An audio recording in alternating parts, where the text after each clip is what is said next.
Hey y'all, hey, it's everybody's favorite everything SJ Stevens for another snippet of 31 Days of SJ. Y'all, so first of all, forgive me, I'm not at home as you can see. I am worn and withered looking because I am tired. This has been the longest but most productive day that I've had in a long time. But I just really wanted to I don't know, this topic was on my heart. So I went back and listened to the conversations that me and my girls had the other night. And we talked about communication and what that looks like and what we expect and all the things. And in full transparency, it was probably too many lemon drops. But I don't feel like I effectively communicated what I'm looking for when it comes to communication, right? And how communication really, really makes a difference for me in relationships or in deciding if I'm going to try to move forward in a relationship. So for me, communication used to mean just talk to me. Just talk to me. I want to be on the phone. I want to be on video chat. I want to do all the things of the things, but I want to be in your space. That is how I ended up in a relationship last year with a gentleman that was as unequally yoked to me as anything I had ever experienced. I had no business, none whatsoever. My eyebrow is really not appropriate. Um, I had no business, none whatsoever, dealing with that gentleman on that level. But what happened was, I talked to him too much. And people think that this is not a real thing, but it really, really is a real thing. Anything that you do for an exorbitant amount of time, you're going to begin to like. Or if you do not begin to like it, you're going to begin to become accustomed to it. It's a part of your routine. It's just what you do. And so, out of habit, me and him, like, we talked because that's what we did. We would be on the phone when we had nothing to say. We would sleep on the phone. I would be at work and can't talk, so the phone is on mute, but we on the phone. He at work, the phone is on mute, but we on the phone. He at football. I mean, it was, y'all, the level of communication that me and that guy had literally was the most insane, toxic, unhealthy thing I had ever done. And so what it taught me, though, is this is not what I mean by communication. I do not mean bombard me with your love. That's not what I mean. So now, as a result of that, I limit my conversations. Like, I'm not sitting on the phone with no man more than 90 minutes. And it's not a hard 90 minutes, don't get me wrong, because I've had longer conversations. But as a rule, it's the same thing as like love bombing. You're not gonna communication overload bomb me. Like, you're not, I definitely just made that up, but like, you're not going to suck me into that, because again, anything that you do a lot of, it's gonna become a habit. So like, now I limit the time that I talk to people, but the types of conversations that I'm having are totally different. And so what I mean by that, yes, we gonna do the good mornings, the good nights, we gonna do the check-ins, how was your day, all the usual stuff, you know what I'm saying, how is whatever we normally talk about, we gonna have them conversations. But for me now, I want a little bit more than that. Like, when I meet gentlemen I'm not at home, y'all, so I'm like, what the heck was that noise? Like single fathers, I want to know why you a single father. Where the mom at? Where the mom at? How you end up with the kid? And not that I'm saying there's anything wrong with you having a kid, because I love that. I love a man that takes care of his responsibility, but I want to know the circumstance. How did we get here? And why do I want to know that? And I kind of want to know it early, because I may not want to deal with it. I may not want to deal with it. So what better way of saving both of us some time than asking the hard question up front? Or when I meet men that are married, or that were married, I'm sorry, because if you're married, get the fuck on. But men that have been married, tell me, how was your marriage? How did y'all meet? What was y'all courtship like? Tell me about your wedding. What were some of the hard things that you dealt with in your marriage? How did you end up in divorce? Did y'all go to counseling? Like, I want to know these things. When I meet men now, what's your relationship with your dad? Where your daddy at? Where your daddy at? And again, it's not to call any unwanted attention to anything, or embarrass anybody, or put anybody in a hot seat, because these things sometimes can be hard conversations. Like, if you ask me where my daddy at, depending on the day, I might burst into tears, because nigga, I don't know. I don't know. I don't know. Somewhere with his other kids and his wife. But I think that a man that is trying to date me seriously, you need to know that. You need to know that talking about my daddy is a trigger for me because he wasn't there for me. You need to know I'm a single mother. I have a 22-year-old. I'm 44. His daddy and I are not together. His daddy is since gone and married and carried on. You should want to know how that ended up being my life. You should want to know what was the situation that 22 years ago, because I was 22 when I had him, what made you have this man baby that you weren't married to? What made you have this man baby that in fact said he would never marry you? Because he did. Like, if you know me, you know I tell the story. I don't have no shame to shit that I've gone through. I knew Terrell wasn't going to marry me, but I still had his baby. On purpose, at that. My son wasn't an accident. We planned my son. We cried when we did not get pregnant. When we got pregnant, even though it was a rough situation, if you know, you know. But like, that was our plan. When I met that man, I knew I was leaving with his child, preferably his son. You should want to know why that was my mentality. You should ask me how my relationship is with my mother.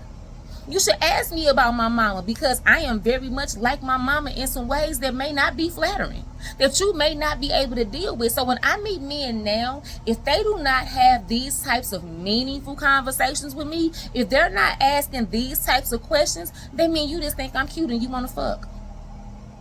That's it. That's it.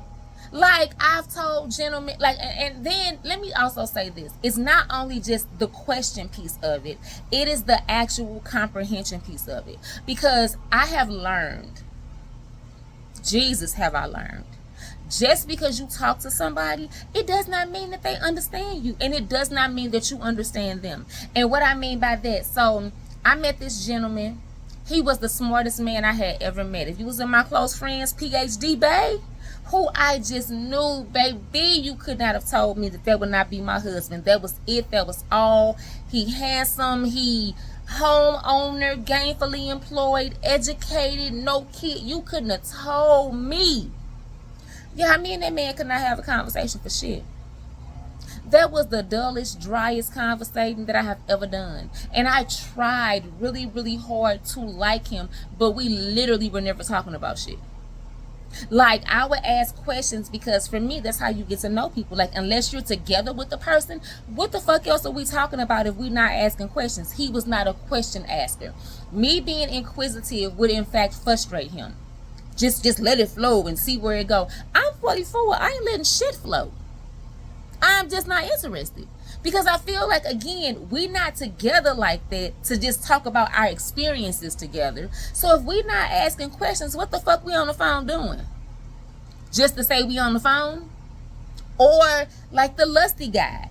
I ain't even gonna lie. I was gonna lie. I really did not like him. But that's the guy that I tried to like because I know he liked me better than I liked him. I knew he was going to love me down, take care of me down. That old part-time job I worked was going to be a thing of the past because that's the kind of guy he was. But one of the reasons, outside of me just not liking him, but it's probably why though, he didn't comprehend well. I could tell this man in 10 minutes, do not talk to me about sex. Do not talk to me about your fantasies. I don't give a fuck what you dreamed about. Like, that's a conversation you have with your homeboy. Or if you so feel inclined to have it with a female, call your mama. But do not tell me about anything lusty, sexual, or sensual that you feel about me because I don't fucking like it. Y'all, I told that man that so many times. And in his mind, I'm not saying that he's wrong, because if you're dealing with somebody, you should be able to tell them your feelings. That's fine. But y'all, when I say how much it irritates me, how much it pisses me off, in fact, not even irritates, it pisses me off. Because do not talk to me about sex, and you know I'm not even having sex. Like, what are we talking about? No matter how many times I told that gentleman that, I promise you, within 72 hours, we was back at it again. I would scream and hoop and holler, and he would cry and apologize and try to explain until it got to the point where, like, I'm just not talking to you no more because we not understanding each other. You want me to know how you feel about me, and I'm telling you, tell me everything else besides that, because I don't want to hear it. We never could make it work. So I just feel like the level of communication matters. The comprehension within the communication matters. And something that I had to learn about myself too is that just because I'm a talker doesn't mean that everybody else is. The chef, he is not a talker. Y'all, baby, he is not. If we're in person, we do well. If we out, oh, it's the time. If we are in person, it's much, much better. But on that phone, baby, that man gonna sit there and hold that phone and listen to me breathe. And it frustrates me because, again, first of all, what are we on the phone for? If we're not talking about anything, what are we holding the phone for? For him, it was just a sharing of the day. Like, we can't be together physically, so let's just spend this time together. I don't like that. It's not a thing for me. Either we talking or we not on the phone. Like, I'm not holding the phone to listen to you breathe. I know what breath sounds like. So it was like, and it was frustrating me. And to the point of, again, if you're in my close friends, I had blocked him. Because I was like, this apple and this orange is not going to work. These two vastly different communication types are not going to work. And then one day I just simply told him, this don't work for me. I like you. I like the thought. I like all the things. But this lack of communication, it does not fit anything that I want to have going on in my life. And so I'm not trying to tell you to do anything different because you're a grown-ass man. But for me, I'm not doing this no more because I just don't want to. I'm not pulling a conversation out of somebody who say they want to be with me. I'm not making you tell me about your life and you say you want to share minds with me. What are we talking about here? But because I told him, instead of just walking away, because if you know me, I'm going to get the fuck on her. Like, and I'm not bragging on it. I don't think it's a good thing, but I do know that that's my reality. I get the fuck on. I'm not trying to fix a lot of stuff. I'm not trying to make things be what they naturally are not. It's just not in my nature. But in this case, I said, because again, this whole experiment was about me getting better. It was about, first of all, it was about me leaving 2025 or something. But more importantly than that, it was about me figuring out what I need to do different. Because like I say I'm all of these things are the things, and I'm single. I'm all of these things are the thing, and I'm divorced. I'm all of these things are the things, and I'm by myself. Like, ain't no hugging, kissing, touching, nothing's happening. So there has to be something. Yes, it could just be God's time, and it could be God just sitting me down to get me together, or it could really be some shit that I needed to work on. And it happened to be a combination of the two, but it was absolutely more of the latter. I needed to get me together. So in the process of me getting me together, I had to stop and say, just talk to the man. Just talk to him. Now, if you talk to him and it don't work, then get the fuck on. But at least have the conversation. Y'all, wouldn't you know it? And he did. He said, I'm not a talker. I don't like being on the phone. Like, that's not really my jam. Like, we can hang out. We can do whatever. But, like, I am just not that type of guy. And it wasn't that he was not that kind of guy with me. He's not that kind of guy, period. But when I told him how it made me feel, he absolutely does better. He absolutely will go out of his way to be like, hey, how are you? How was the day? Do you need something? Just, how did you sleep? And it don't even be anything over the top. It be regular, conversation, but it's the effort. It's the intention. It's the fact that I told him something that was bothering me about our communication, and watching him intentionally do the total opposite of what he's used to doing to try to accommodate me. That is what effective communication looks like. And it's like, now that I have seen that, and now that I know that it works, and my therapist even told me that. She said, you have these expectations of people, and the people don't know. How are they supposed to meet your expectation if they don't even know what it is? That they don't even know that they're not meeting your expectation. So it's like, y'all, all of that to say, like, communication matters. Effective communication matters. Open and honest communication matters more. Ask for what you want. Like, I say it all the time, like, women, they just be like, oh, is it? No. What do you want? What do you need?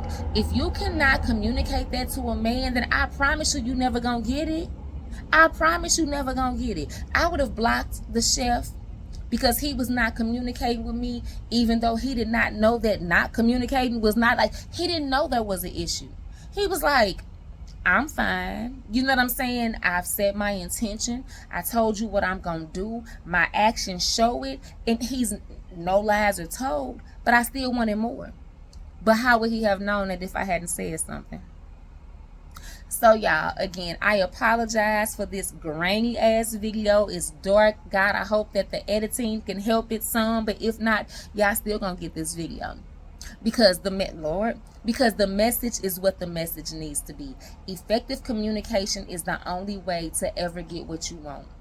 Do not be a fool like me. I think about all the things that I have probably ruined or let go or got the fuck on away from because I did not want to have the hard conversations. And like sometimes it does make me sad because I know I've closed doors that probably did not need to be closed. I know, and that's not even just in romantic relationships, that's in friendships. That's at jobs. Like if you knew me for a while, baby, I was at a new job every 2-3 years because I don't feel like it. When all I really probably had to do was learn how to communicate more effectively. So that's all I have for today, y'all.